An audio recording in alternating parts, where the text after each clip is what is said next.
namin minsan. Kunin namin minsan ang ubod para gulay namin. Ganito lang sa province namin. Kaya may ubod sa basyang. Tapos ito, pwede tanggalin ka agad. Babaw. Pwede hindi. Yung ubod niya, matanggal ka agad. So, pag matalas yung ano ninyo, bulo, tanggal ka agad.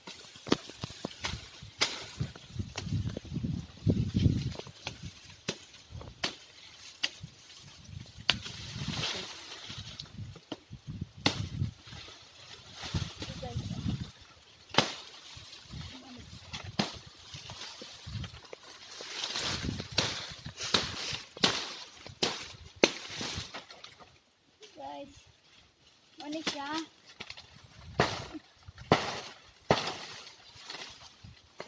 Ubod sa basyang.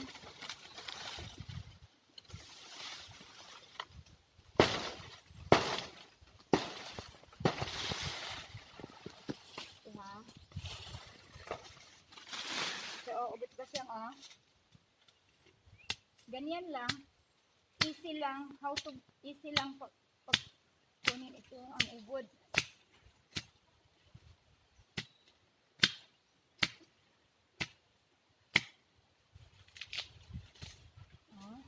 Lambot. So, ang ubod niya. Maganda sa sabaw. Pwede hindi luto. Pwede kainin. Pwede iulam sa kanin.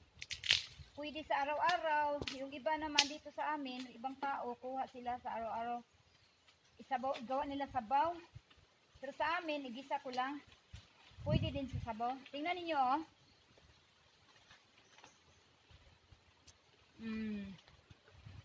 Okay, ang sarap.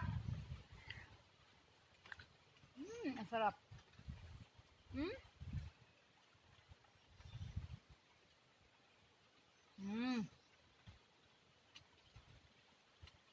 Ang sarap.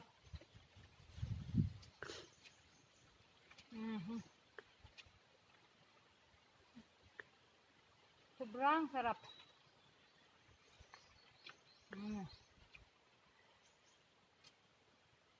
Okay, matamis siya.